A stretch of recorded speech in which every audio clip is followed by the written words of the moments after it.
Histórias do cotidiano, com o historiador Marcos Vinícius Santana.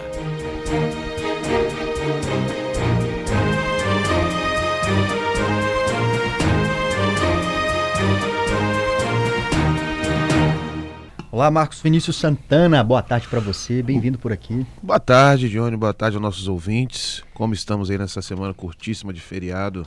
Estamos empolgados, com a energia lá em cima, né, Adalberto? Isso é uma semana mais curta, depende pra quem, né, Marcos? Assim, no nosso caso aqui no cotidiano, não tá uma semana mais curta. Mas isso é um pouco, acho, de psicológico também, sabe por quê?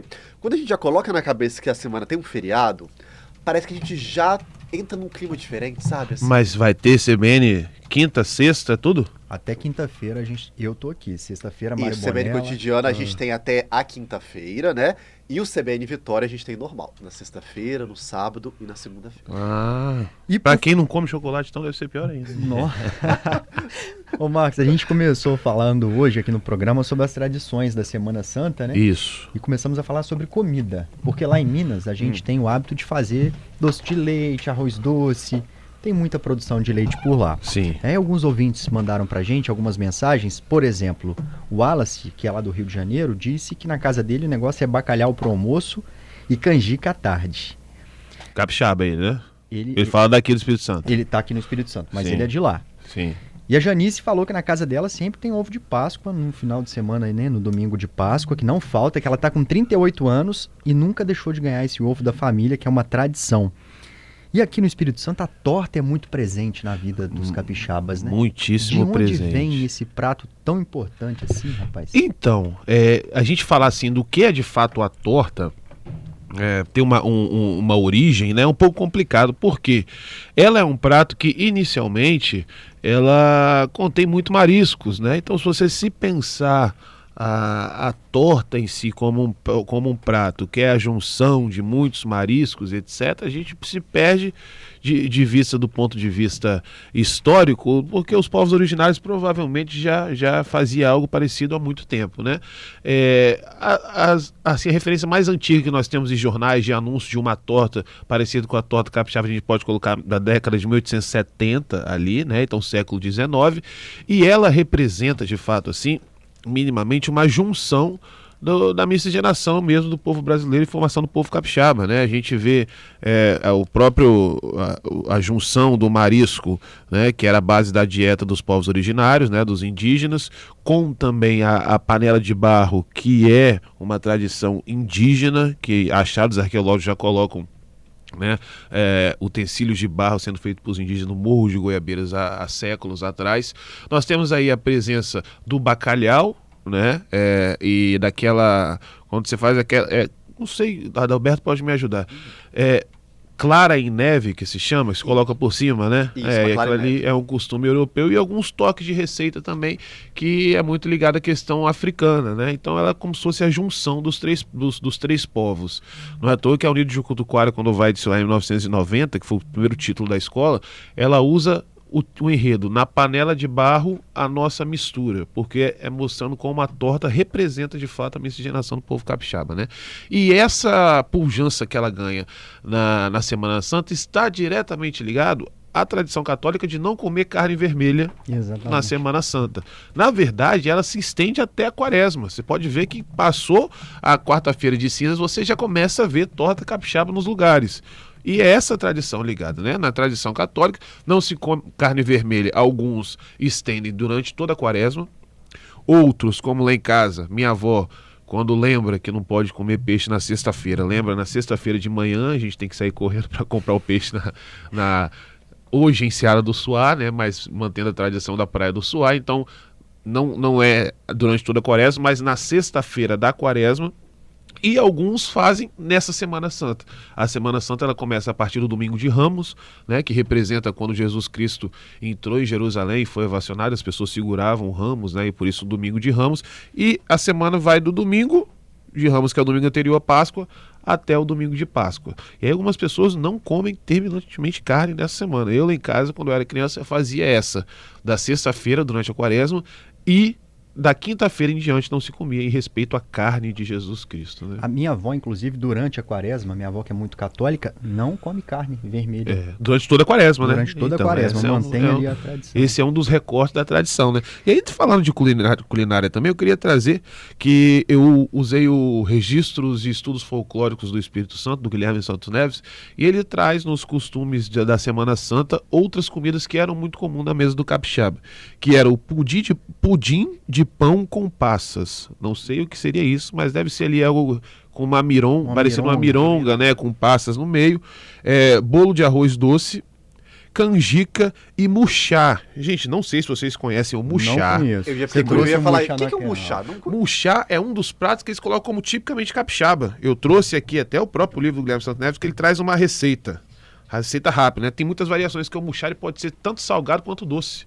E junto com a torta capixaba foi por muito tempo um dos pratos que eram símbolos da culinária capixaba e com o passar do tempo foram se perdendo. Enfim, em uma das receitas ele traz o seguinte: lave-se bem 3 xícaras de canjiquinha e bota-se de molho. No dia seguinte vai cozinhar na mesma água, acrescentando-se um pouco de sal. Quando estiver quase cozido, junta-se uma xícara de café de fubá de milho. Deixa-se cozinhar bem, junte-se um coco ralado, mexe-se bastante para ficar ligado na consistência de angu. Coloca-se no prato com pedacinhos de coco por cima para enfeitar. Então, esse era um muxá muito presente na mesa do capixaba durante a Semana Santa. Interessante demais, né? Porque a gente não vê isso, pelo menos eu nunca vi alguém comendo ou preparando nem falando muxá, sobre nem muxá, falando né? Sobre, né? E essa sessão ele fala do muxá e tem uma que ele fala especificamente como muxá capixaba, né? Como um prato que é capixaba, que infelizmente se perdeu aí no tempo. Você falando sobre a torta capixaba, começa falando sobre a torta. Outro dia eu fui acompanhar o início da venda do palmito aqui, Sim. que também é um acontecimento. As pessoas esperam chegar essa data para ir lá, para descascar o palmito, para comprar daquele jeito, in natura. É algo muito capixaba, Marcos. O que eu gosto de dizer é o seguinte: a gente entra num período que o capixabismo ele é muito expressado, primeiro diante da torta capixaba, depois que já vem Nossa Senhora da Penha em seguida, né?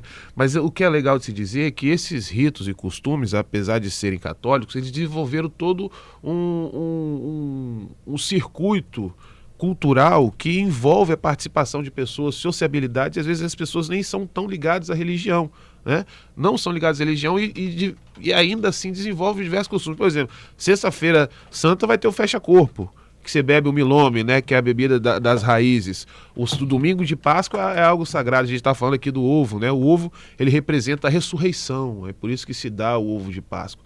E você falou também do comprar palmito. Aqui em Vitória tinha alguns pontos que eram fixos que se vendia palmito. Um deixou de ser, que era na reta, onde hoje eles colocaram rodovia das Paneleiras, né? Ali à esquerda, o povo parava o caminhão ali e enchia de palmito. E outro era embaixo da Ponte Seca, na Vila Rubim. Então era aquela coisa assim, como se desenvolvesse mesmo um ritual, só que esse ritual envolve muito mais aquela questão do ir comprar, né, da compra e venda. Tem aquela coisa de você juntar a família, de ir lá comprar, e você passa na venda que você não passa há muito tempo, você revê amigos, né? Então é todo o que esses costumes que giram em torno da Semana Santa ditam uma série de ritos, né, e costumes que fazem parte da nossa cultura. Marcos, e essa sociabilidade aí, Johnny, a gente percebe que eu acho que é uma coisa que é muito interessante, que ela une também as classes sociais, né? Que às vezes existem determinadas festividades ali que são um pouco mais específicas ali de determinados grupos sociais. Mas, por exemplo, a gente percebe ali que a torta, obviamente que dependendo da família ali, vai ter uma torta que talvez vai ser um pouco mais elaborada, vai ter algum ingrediente diferente, né? Dependendo ali da tradição da família.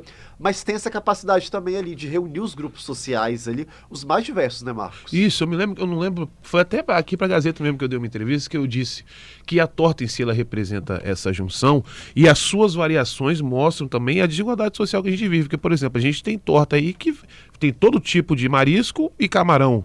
Já você vê torta daquela pessoa que não tinha condição de comprar, que é uma torta só de repolho.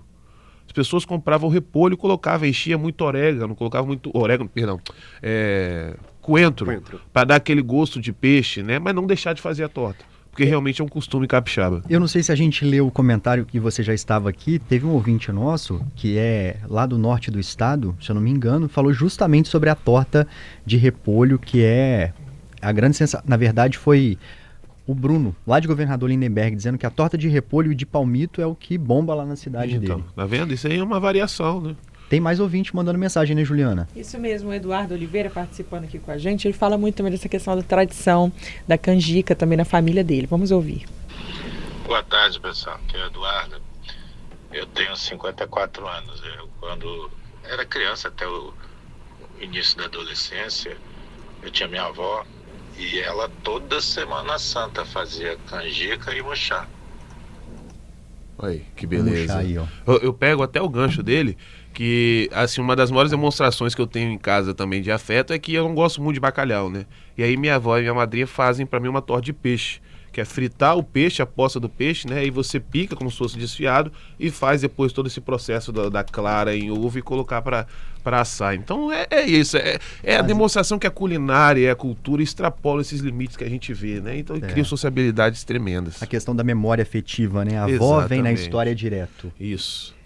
E é aquele momento que a família toda, às vezes, a gente falou de folga aqui quando começou o programa, muita gente aproveita essa folga para se reunir com a família, né, Marcos? Porque a Semana Santa, principalmente pro católico, não sei, pro evangélico, o peso da Semana Santa, né, no calendário, mas é um momento muito importante, né, que marca a morte, a ressurreição de Cristo. Foi uma das datas, do ponto de vista assim, que tem grande adesão, né? Que menos sofreram com aquela coisa comercial. Ainda tem muito aquela coisa do ovo, né? Mas ainda assim a presença, a junção da família, o Natal também, né? A gente tem muito dessa questão comercial e capitalista, mas a questão da Semana Santa é que é mais de um dia. Então a partir da sexta-feira o povo já está se juntando. E aí, por ser uma data que não tem um dia fixo, sempre vai cair no final de semana, facilita esse encontro. Então acho que a base da Páscoa é justamente isso, né? É a ressurreição colocadas até para quem não segue o cristianismo ou o catolicismo de alguma forma. Eu trouxe aqui, inclusive, algumas manifestações antigas capixabas que não existem mais e que se fazia na Páscoa. Algumas até um tanto quanto bizarras, tá? Primeiro, na quinta-feira, eu falo quinta-feira da Paixão, sexta-feira santa, sábado de Aleluia, domingo de Páscoa. Não sei vocês. Tem Você outras chama já variações. Quinta da Paixão? Quinta da Paixão. Tem gente que fala quinta-feira santa também, né? Depende muito. Mas eu falo quinta-feira da Paixão. E aí na quinta-feira da Paixão acontecia a procissão do fogaréu. Gente, a procissão do fogaréu nada mais era que a representação dos judeus em busca de Jesus Cristo. Aí juntava todo mundo de preto na rua, com capuz preto, e só homens saíam pelas ruas com um toco de madeira, com uma chama no topo, e rezando rezas e ladainhas que ninguém conhecia. Até que em um determinado momento a própria Igreja Católica proibiu, porque essa procissão do fogaréu estava um tanto quanto estranhíssima. Assim, Marcos, era pra realmente ninguém saber o que eles estavam cantando? Era isso? Porque dizem que algumas eram em latim, dizem que outras... Aí começa a ter variações de acordo com a sociedade em si, né? Alguns falavam que já eram ameaças para alguns desafetos das cidades. Alguns já começaram, aí com o tempo começou a ter conotação política. Mas aquilo ali não era oficial da Igreja Católica. As pessoas poderiam se reunir e cada um fazer a sua procissão do fogaréu. Assim como a procissão das almas, também que acontecia na Sexta-feira Santa. A procissão das almas era bem parecido, só que as pessoas iam de branco e jogavam milho no telhado das pessoas. E aí, normalmente, essa procissão das almas se rezava pelas almas que já tinham ido, ou que estavam no inferno, ou que estavam no purgatório, ou que já tinham ido para o céu. Era todo tipo de alma que estava sendo rezada, e aí eles aproveitavam também para encomendar essas almas. Então, quando você tinha um desafeto, você ia na casa da pessoa. Detalhe, essas duas eram sempre de madrugada, tá? Sempre a partir de meia-noite. Ia na casa da pessoa, tacava milho e rezava pela alma dela para dizer que o fim dela estava próximo. Essa das almas, eu já acompanhei muito, a procissão das almas, sim. É durante a madrugada, e pelo menos lá na região do sul de Minas, Marcos, você não pode abrir a janela se começarem a cantar para as almas na sua porta. Isso. Essa é a tradição. Você tem que ficar fechadinho lá dentro, então estão encomendando, mandando para longe qualquer energia ali que fosse atrapalhar a sua vida. E as matraquinhas. Tem as matracas na frente, fazendo porque barulho. eu até ia falar que essa, dependendo do lugar, ela é contemporânea ainda. Recentemente viralizou um vídeo de Goiás. E aí o povo colocou como se fosse algo novo, né? Mas na verdade Goiás só conseguiu manter a tradição. Mas você está falando também que em Minas ainda tem. Sim, tem muito isso, muito presente. Eu estou falando da região do sul de Minas, nem é uma cidade histórica. Isso nas cidades históricas da região central ali é muito forte ainda. Mas no sul eu presenciei. E quem canta para as almas também é muito oral. É muito aquela questão da oralidade. Passa para o neto. E aí vai mantendo assim Aquela coisa que não tem um registro, né? A transmissão do saber. Aquela bem coisa popular, né? Exatamente. E a última... E lá também é na sexta-feira também. Lá é durante essa Semana Durante Santa. essa Eu não, semana não tenho toda. certeza das datas, mas é assim, durante a semana. Isso é bom demais, né? É Maravilhoso. muito bom. E a última que eu acho que muitos que estão nos ouvindo com certeza presenciou algum momento da vida, que é no sábado de Aleluia, a malhação do Judas, né? Se malhar o Judas, que representa o próprio Judas mesmo, que traiu Jesus Cristo, mas que com o passar do tempo pegou-se nessa questão popular, e aí se malhava o Judas ganhava representação de quem era o desafeto daquela comunidade. Na minha rua foi um vizinho que reclamava a gente jogar bola na frente da casa dele. Aí o cara até passou mal depois, posteriormente. Meu né? Deus. E tem aquele político que não cumpre as coisas, então a malhação dos Judas ainda está um pouco presente no nosso cotidiano, e são essas aí as criações do povo diante da tradição da Semana Santa. Essa da avaliação do Judas eu acho muito interessante, Marcos, que a gente vai ver ao longo dos anos como que justamente ela vai sendo atualizada, essa tradição, né? Então a gente sempre vê pelas cidades, ele, o Marcos até lembrou, é o político que é colocado ali durante a malhação do Judas, algum personagem mais polêmico. Então, se a gente for pegar ao longo da história, é uma tradição também que ela vai se adaptando ali na cultura popular, né, Marcos? Vai se adaptando. Ano passado teve um Judas de drone, pô. Colocaram o Judas no drone e ele foi passando pro povo dar paulada dele. Então, Essa é boa. o importante é não morrer, né? Judas tecnológico. O Judas tecnológico, o importante é não deixar de malhar o Judas e manter a tradição viva. Obviamente não ofendendo ninguém, né? Claro. Vamos usar um inimigo em comum aí. Olha só, ouvintes mandando mensagem aqui. Tem um áudio aí, né, Juliana? Temos o áudio do professor André. Adalberto acho que... Lembra quando o Mário colocou o professor André para falar aqui com a gente, participar? Nosso comentarista também vai lembrar, lembra? Lembro. Eu não lembro muito bem o assunto, mas ele participou aqui com a gente, foi super legal. E ele foi o que mandou o áudio aqui agora, vamos ouvir. Salve Marcos Vinícius, beleza? Aqui é o Prof. Adicto. Cara, por incrível que pareça, eu cresci com a minha mãe fazendo muxá, cara. Aí. Por incrível que pareça. Eu não sei se isso se deve à questão da minha descendência, né? Que mistura bastante aí os povos originários, né? Por parte da minha avó. E um pouco também a descendência africana. Mas o fato de eu ser nascido e criado aqui em Goiabeiras, eu não sei se isso tem alguma correlação, né, com paneleiras, enfim, né? Mas eu cresci com esse costume de comer muxá, canjica, nessa época. E o muxá, a minha mãe se referia, falava assim, muxá de coco. Né? Eu não sei qual a receita que você tem aí, mas aqui eu comia, era um muxá doce com coco, e usava realmente a canjiquinha. Era como se fosse um doce de milho, né? Numa consistência assim que lembra um pouco um quindim. Aí, o professor André, eu acho, né, André? É André. Isso. O professor André, ele falou com a gente naquele episódio que a gente falou sobre Foi o Penedo? o Penedo, Foi o Penedo, né? que o Penedo era um pão de açúcar, né? E ele é professor de geografia. Ele entrou e deu uma aula pra gente, mesmo? falando Perdi a falando sobre Foi isso mesmo. essa variação e teoria geológica do que é o pão de açúcar. Muito obrigado, professor. E com certeza, provavelmente, essa parte de você dizer que viveu em Goiabeiras tem total ligação, porque querendo ou não, Goiabeiras é o berço, né, da cultura capixaba. Ali se preserva diversas tradições, muito em cima de ter sido um bairro formado desde antes da colonização, né, pelos povos originários, por indígenas. Vou deixar uma dica para ele, né, e para quem está nos ouvindo também, que é o próprio livro que eu trouxe, o Coletânea de Estudos e Registros do Folclore Capixaba, do Guilherme dos Santos Neves, volume 1. Tem essa receita que ele fala do coco, porque como eu disse, tem a variação doce e salgada, né? Eu li a salgada e nas páginas seguintes tem ela do coco doce, se ele quiser reviver, né, a infância dele, é só adquirir. Isso aí esse livro tem em diversas bibliotecas públicas, né, por ser capixaba, então é só ir lá que dá para reviver isso na Semana Santa, ainda dá tempo, né? Marcos, e tem mais ouvinte lembrando dessa versão do muxá mais doce. Quem tá mandando aqui também é o Manuel Góes. Manuel tá botando boa tarde pra gente aqui. Muxá era a tradição da minha avó materna e da minha mãe lá na infância. Era doce com coco ralado em cima.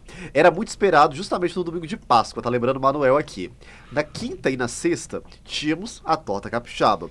Hoje, o Manuel tá contando que ele mantém em casa a tradição da torta capixaba.